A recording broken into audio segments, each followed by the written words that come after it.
One man, 1 year, and one very buggy game. What could have caused this huge disaster, and how did I manage to overcome this issue, and what secret traps did I avoid to make full use of Unreal Engine? Let's get straight into it. So for the past year, I've been learning Unreal using blueprints, which, for whoever doesn't know, is basically a visual scripting system with drag and drop functionality, which is a good way to get your head around Unreal. For those new here, I'm making a game with similar movement to Prototype, but online. So during the development of the game, I was only testing under perfect conditions, meaning there was no lag at all or any packet losses. But that's not a realistic scenario, and that wasn't the case when I tried the game through Steam. That's when I started noticing all kinds of different issues with my game and how buggy it was. And I started realizing that the way I was implementing this wasn't the right way. The biggest issue was rubber banding, which basically caused the player to teleport between places because the server and the client weren't aligned with what was happening in the game, causing the server to correct the client and ruining the client's experience. During that time, that was super unmotivating for me, and I was searching for any possible solution that could help me solve this issue, but sadly without any luck.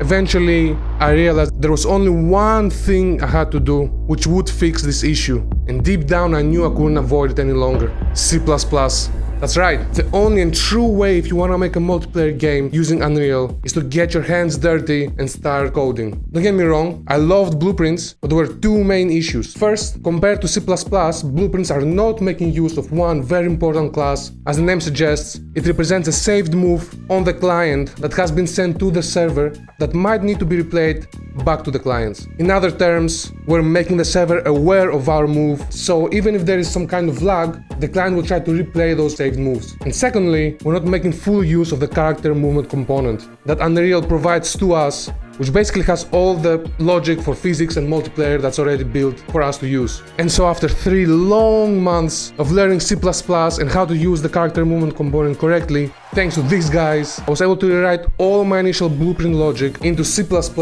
which includes stuff like vaulting, so parkouring over objects, wall running, wall jumping, super jump, gliding, and so much more. I started from a new project, so I had to recreate most of the animation logic again, and the best part is that I finally found out how to actually simulate lag while testing through Unreal, which allows me to test a more realistic scenario in advance. I optimized my NPCs as well, allowing me to have around 100 to 200 NPCs spawned around the world near the player without a big drop in the FPS. I've also added a small New York City map and purchased the main menu asset from the marketplace, which I implemented into my project. Also adding name tags and outline around the players so that all the players can see each other at all times. So I got my boys to playtest the game through Steam, and the rubber banding was significantly reduced. There were very few corrections and nothing too major. Proves that it does work that way.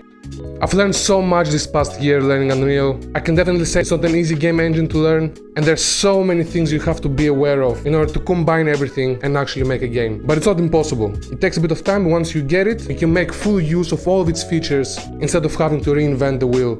I'm very excited to continue working on my game and adding more stuff, and if you made it this far, why not subscribe and leave a like, it really helps.